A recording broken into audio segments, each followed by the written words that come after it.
DNA is probably already in a database. You didn't have to provide a sample or give consent, but the video? I'll give it a chance. This is kind of interesting. Your DNA is probably already in a database. You didn't have to provide a sample or give consent, but the unique sequence of A's, T's, G's, and C's that make you you are searchable nonetheless. Huh? So if you committed a heinous crime and left a bit of your DNA, law enforcement could search it in a database and identify you. This video includes a discussion of serious crimes, which may be disturbing for some viewers, so I wanted to let you know that up front. But I think it's necessary to talk about these crimes in some detail for reasons that will become apparent. Can you stand up? Why, is any toes in it? In the small town of Visalia, California in the mid-1970s, one of the state's most prolific criminals got his start. He repeatedly broke into houses and stole small items like cash, coins, and jewelry. He was dubbed the Visalia Ransacker, but soon his crimes escalated. 6 months later, in 1976, he moves up to Sacramento, and over the course of the next 3 years is moving all across Northern California, committing numerous sexual assaults, over 50 sexual assaults. Here, he was called the East Area Rapist. The police are saying lock up tight. Sacramento's infamous East Area Rapist may still be in town. Jesus! And then in 1979, he moves down to Southern California, starting in Santa Barbara, and starts killing. And he was known as the original Night Stalker in Southern California. Variously known as the East Area Rapist and the original Night Stalker, these were brutal, meticulously planned crimes that spanned numerous California counties between 1976 and 1986. Police believed that all of these crimes were committed by the same person, now known as the Golden State Killer. How was it known that these were committed by the same person? Investigators were relying on MO. MO, modus operandi, is basically how a criminal will commit a crime. I was wearing some type of a mask or a hood. I was wearing shorts and a t-shirt.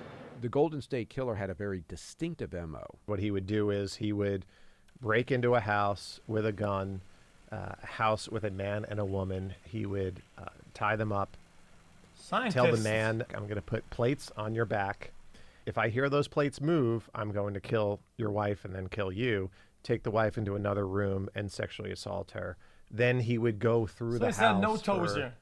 however much time, eating, stealing stuff, stealing little things or whatever. Eating? And then he would leave. How was he not caught based on fingerprint evidence? Well, he didn't leave his fingerprints. He always wore a mask. He always had gloves on. This was an offender that did everything to prevent himself from being caught. The Golden State Killer has been linked to at least 12 murders, 50 rapes, and a string of burglaries throughout California. Jesus! Derek, how's it going? How you doing? Good, good. So we supply DNA sequencing solutions to the forensic laboratories that process crime scene DNA. At a crime scene, there's typically less than a nanogram of DNA left, and it's usually degraded. Right, so it breaks down. Why is there so little at a crime scene? A nanogram? Yes. That's insane. Yes. There's no accident that he stops in 1986. 1986 is when the first DNA case the camera there was a little weird. is actually solved. Yeah, it was a little with weird. DNA. I agree. And I think he's following that, and he's saying, you know what? What I'm doing here, I'm leaving. Guys, I'm not gonna comment much on this. I just feel like if I'm gonna run an interview, I don't know, maybe a tripod, but guys, it just feels weird. Like that's a cool story. Tell me about it. Yeah, okay, that's pretty good. Tell me more about this. I don't know. It feels kind of odd, man. I can't do this anymore. What? Who cares? Investigator Paul Holes tracked the Golden State Killer for decades. He couldn't account for DNA technology, and that was his big mistake. That was the critical mistake. He left his DNA all over California, and it turns out that 3 of the cases, I had 3 sexual assault kits, and that's where I got the Golden State Killer's DNA from Northern California. But having the unknown killer's DNA wasn't enough. They needed to match it to... Wait. Guys, is that DNA with...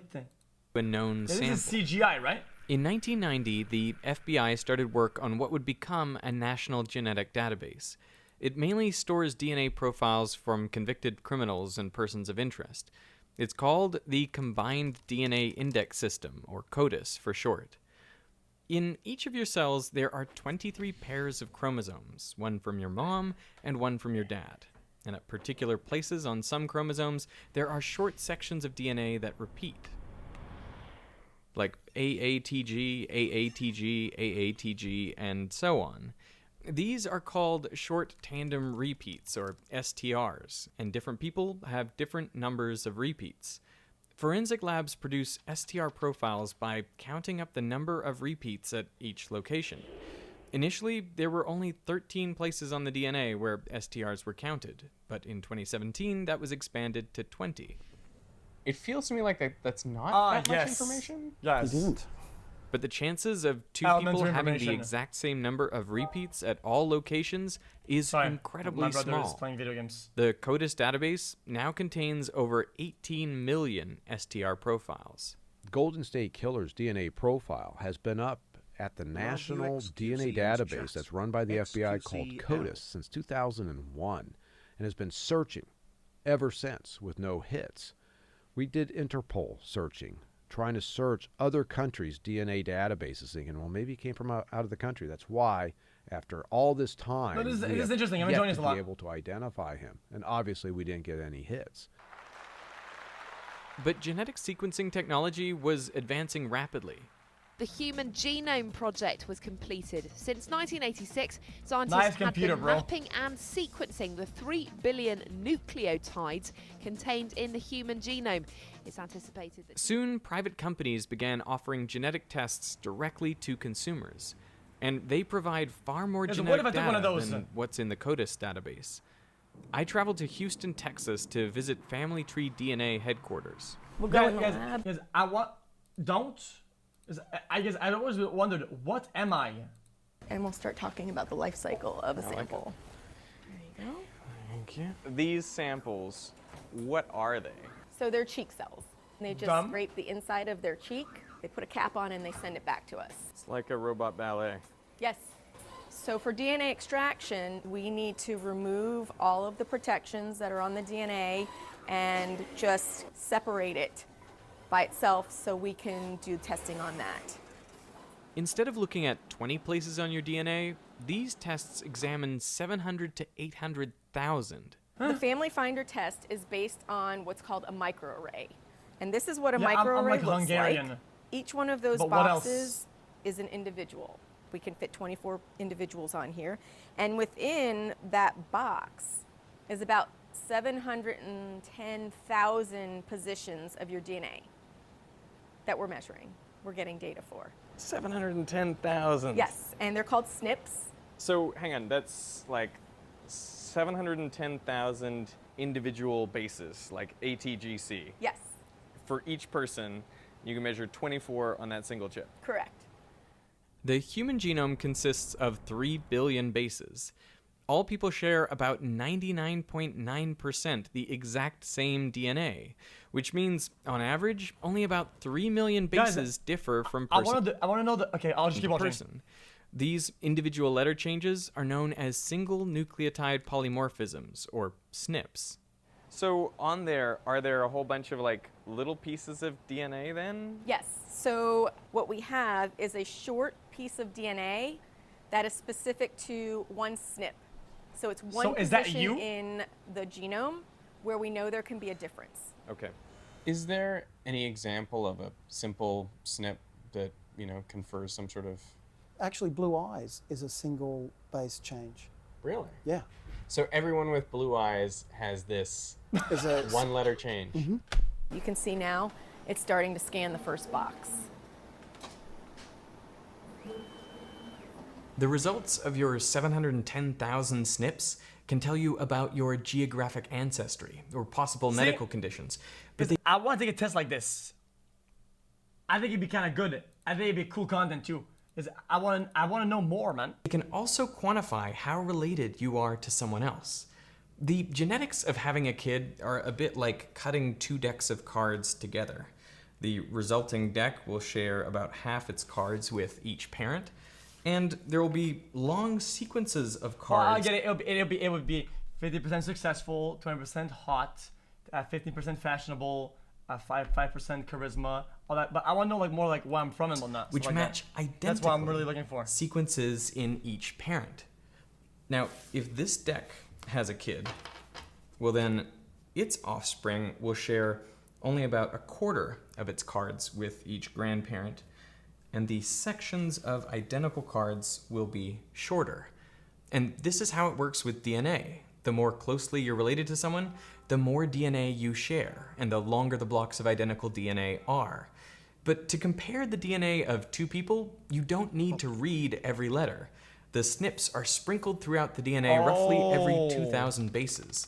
So if you find long sections where the SNPs match up, you can bet that the DNA in between is identical too. By comparing hundreds of thousands of SNPs sprinkled throughout the DNA, you can see where these identical blocks start and stop, and so how much total DNA is shared.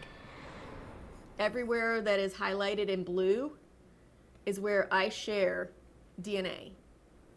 With your father? With my father, which is exactly what you expect, because I should share DNA with him everywhere, because he gave me 50% of my DNA.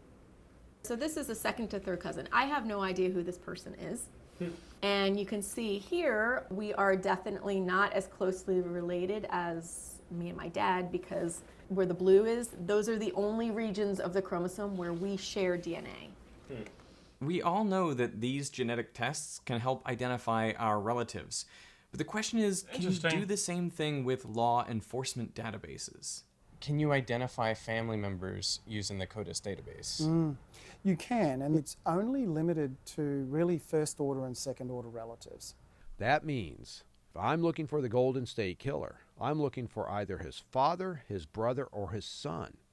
We did that over and over and over again with no hits. Why is it so limited? Because you've only got 23 loci.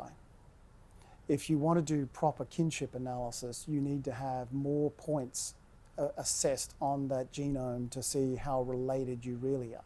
We know the answer is behind a locked door, and the answer is behind the locked door of 23andMe and Ancestry.com.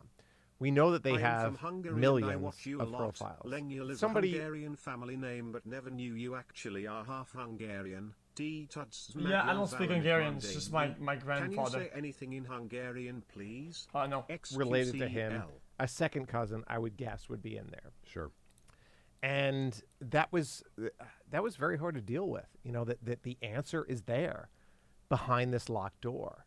Law enforcement is not allowed to search the databases of 23andMe and Ancestry.com, but luckily for investigators, there was another way. An independent website called GEDmatch had been set up to allow people to connect with relatives. You can upload the raw data from any of the big genetic testing companies and search for matches. So when we initially search the GEDmatch database, our best hits come back at third cousins, which means they shared, our top hit, I think, shared about 1% of the DNA. Technically, wouldn't they be allowed to, look at a database, look at some guy and, send, let's say, a personal investigator and wait for him to do, a mistake where they can arrest him, right? Oh, look, he stopped at a stoplight. Oh, my God, damn. I just so happened to arrest you and I have to book you. Oh, damn, look, the DNA matches. Hey, it's very little DNA that's shared. No. Okay. But that's a starting data point. And theoretically, by taking multiple of these individuals that share DNA and building their family trees using traditional genealogy and public source documents like census records and obituaries and newspaper articles and findagrave.com, you build this family tree back until you get two of these relatives of the Golden State Killer. You get them to intersect, where now you see, they shared great-great-grandparents together. Theoretically, Golden State Killer is a descendant from those same great-great-grandparents. So once I identified that common ancestor, it's now identifying every single descendant from those great-great-grandparents. And this becomes a huge process. People in the 1840s would typically have 15 kids. You have to identify each of those kids, and then all of their children, and then all of their children. So now we have this exponentially growing family tree. How wide did that tree get? I think we had over 1,000 individuals in that family tree. Oh, it's not that bad. But we knew a lot about our offender. We were confident. He was born between 1940 and 1960. We knew he was a white male. We knew he was 5'8" to 5'10". You know, he's in California. He's up in Sacramento in 1976. He's in Southern California in the 80s. We basically narrowed it down to about 5 males, and then it's just investigations. Yeah. With a suspect at their fingertips, this spring they followed him to a Sacramento area Hobby Lobby store and took a DNA sample from his car door handle. Days later, investigators recovered another DNA sample from one discarded tissue, which registered a match to DNA evidence left at one of the crime scenes. Investigators in California say DNA evidence led them to one of the country's most notorious serial killers. Former police officer Joseph James D'Angelo was arrested yesterday, and he is believed to be the so-called Golden State Killer. For 44 years, countless investigators have worked it and have failed to solve it. Within 4.5 months, a team of 6 were able to figure out who the Golden State Killer was, and that was Joseph D'Angelo. After the Golden State Killer was identified, the floodgates opened. Wait, and we were seeing that's every busted. week, not only single killers, but multiple killers, serial killers. Every week were being identified from cases in the 70s and 80s. Because there's been over 70 cases now. But the more the people have access to public information about people, right? They won't need it. They technically won't need like teams of like really hardcore investigators. They could have a system really do it on its own. This way. Right. And they continue to solve them at a fairly regular rate. And I think... Presumably that rate's just going to increase. Yeah. And there's going to be more. Because it's working, and we are going to, you know, help find these people. But the scary thing is, in the US, you have 100,000 cold case murders with DNA. You have more cold cases, but the ones with DNA is estimated about 100,000. There's roughly about 650,000 sexual assaults. Cold cases with DNA. This seems like a real paradigm shift. It is. Multiple law enforcement agencies have said that this is the most revolutionary tool they've had since the adoption of the fingerprint. With traditional DNA, it required getting a sample from the actual individual. It's a one-to-one type of process. And so these offenders who, let's say they have committed crimes and haven't been caught, and they're just living their life, and they're thinking, well, my DNA has never been taken from me. So I may have left DNA in the case that I committed back in 1975, but they've never gotten my DNA. They won't find me. But now, well, we don't have to rely upon that. Somebody distantly related to that offender has put their DNA into a database, and they have to start getting nervous because that's outside of their control. They can't account for a third cousin, what that third cousin is doing. And so they start getting nervous. And I've kind of wondered how many of these individuals recognize that law enforcement is eventually going to be knocking on their door as a result of a third cousin putting their DNA in the database. Each person who uploads their information to a database illuminates the identities of hundreds of other people around them. Parents, siblings, aunts and uncles, and cousins. A study by Ancestry DNA found the average person... what if when you were born, you got a fingerprint and a DNA sample, right? And it was all put in the database. In the UK has 175 third cousins. And it doesn't stop there. The DNA in one person will be shared by hundreds of people yet to be born. Children, grandchildren, somebody said, like cattle, Pac-Man. Nieces and nephews and cousins once or twice removed. Realistically, each person shares identifiable DNA with nearly 1,000 people, past and future. So it doesn't take many people uploading their data to reveal the identities of everyone living in a country. Back in 2018... Okay, but wait, guys, I'm interested, but it's okay. I'm sorry for pausing, but people say it's invasive, but what is the downside? I'm just wondering, I'm trying to learn, what is a problem with them having, let's say, your DNA or whatever? What is something that people are afraid? Because I don't know. We have a privacy of what? Guys, privacy of what? A study found that using an existing database of just one privacy of getting caught if you do a crime, isn't that what you want though? That people will get caught for doing crimes? 0.3 million people, they could identify 60% of all Americans of European descent. And they estimated with a database containing just 2% of the population, you could find a third cousin or closer match in 99% of cases. DNA storage is one of the things that we have that is really unlike anything else. If you look inside, this is at minus 20 degrees Celsius. That keeps the DNA good for a long time? We have DNA samples in here that are probably about 15 years old. How many samples are stored in there? Just over 2 million. Whoa! Yeah. So the capacity is just over 2 million. 2 million people's DNA stored in this one small room. Man, hope you're doing fine. Wow. Keep doing what you're doing. xQc. By 2021, over 30 million people worldwide have taken a direct... Okay, I understand the concerns now. I understand the concerns. You were saying, what if your employer learned that one of your relatives or one of your cousins is somebody who did something really bad, and then you get denied a job because you're closely related to somebody, and they want to deal with the possible fallouts? I understand. I could see that as a problem. To consumer genetic test, the majority of which are through Ancestry and 23andMe, which do not currently work with law enforcement. What? But family... What? That's not the issue? Oh, okay. What is the issue then? Family tree DNA does. If you ask Americans, should we have a national database where everyone's logged in it? Oh, by their DNA. And that's my question. Most Americans will be somewhat uncomfortable or potentially very uncomfortable with that. But we're kind of sleepwalking into that scenario. There are some people who are concerned with privacy. If anyone chooses or decides that they do not want their results to be used for law enforcement matching, they can remove themselves from that. I do worry about genetic information being used to discriminate dude. against someone. My biggest thing is health insurance.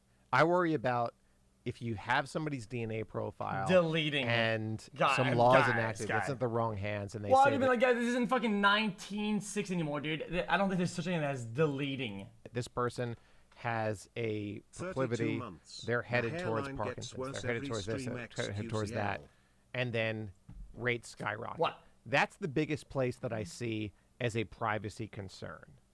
Once your genetic information's out there, it's out there. It's not like a credit card where you can get a new one.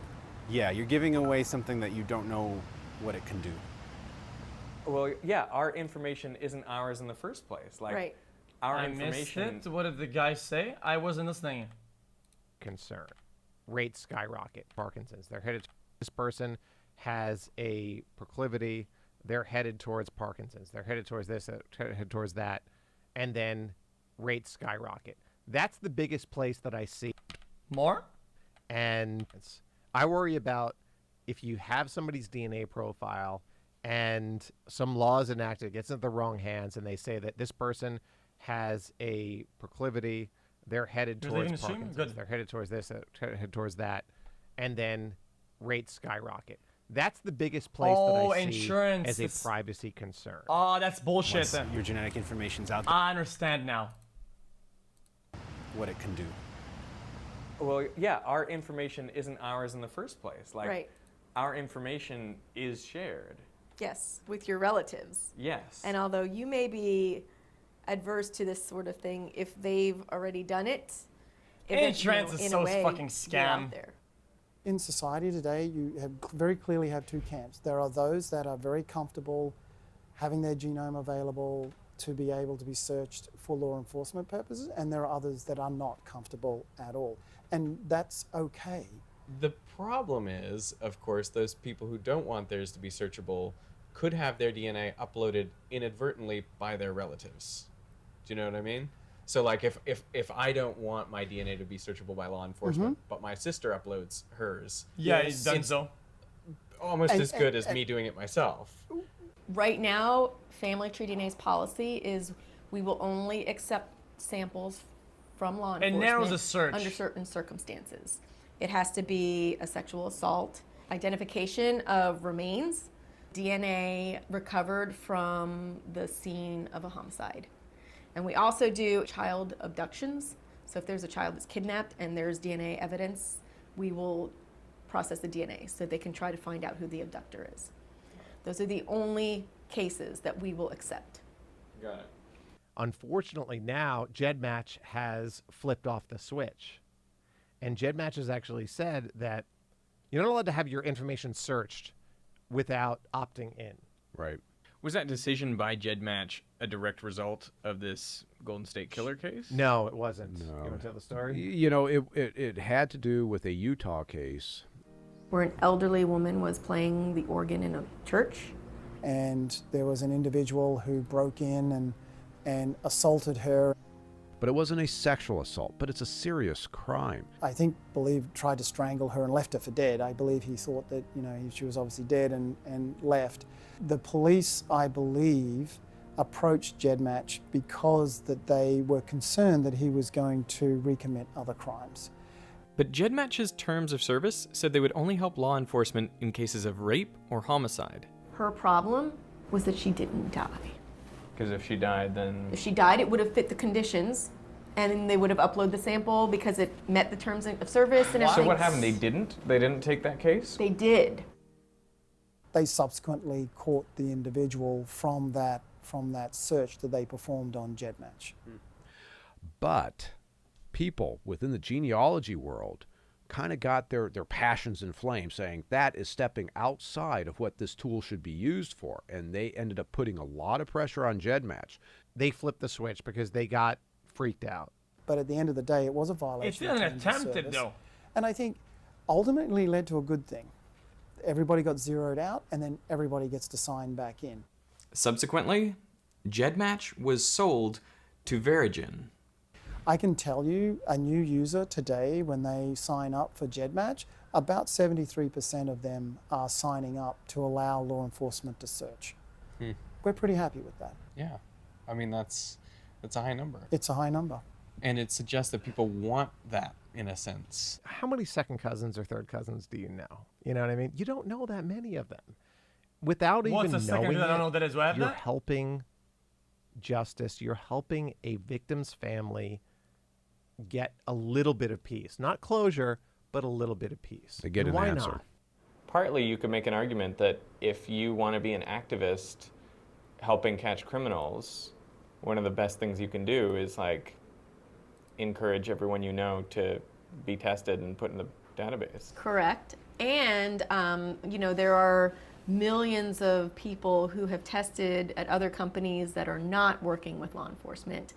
And if they want to help, all they have to do is download their raw data and they can upload it for free into our database. I absolutely believe what if you in, sign in a up and you person's send somebody right to else's privacy, DNA instead? But I also absolutely believe And we you want have to do right a not crime, to get murdered or sexually assaulted, and they get or framed. be part, you know, having violent crimes committed against us. There has to be an equal balance.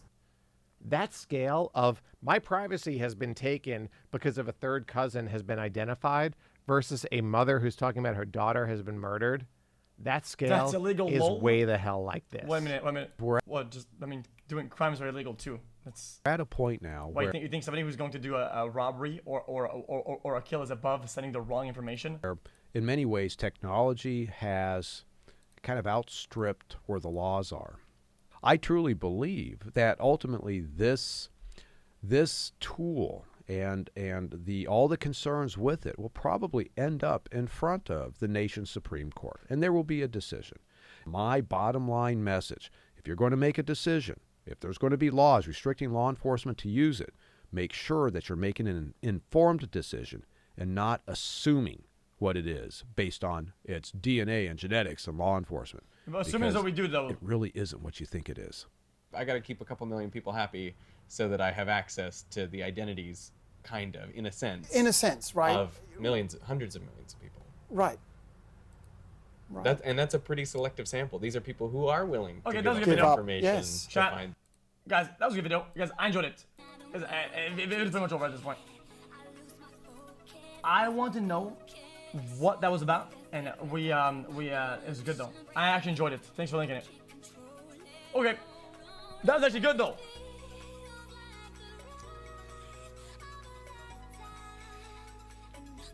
Okay, Reddit. Watch at the end. What's DNA and genetics and law enforcement? 2 minutes remaining. Because it really isn't what you think it is. I got to keep a couple million people happy so that I have access to the identities, kind of, in a sense. In a sense, right? Of millions, hundreds of millions of people. Right. Right. And that's a pretty selective sample. These are people who are willing to give up their information to find their ancestors. Yeah. There may be many others who are militantly private, but they don't get a say in the decision of whether they're going to be searchable through that person or not. True. That's the choice you make. So that, to me... That's the choice you don't make. It's a choice you don't make, but it's also... It's the choice we have to make as a society is what's that balance? There is always going to be winners and losers in my mind, right? And I don't want to use losers in the negative sense there, but in a decision, at the end of the day, you have to balance, in my mind, the public safety with the public privacy. Is DuckDuckGo, is that good? I use it. I'm a little paranoid. So it's supposed to not track you as much, I guess. But yeah. What? Okay.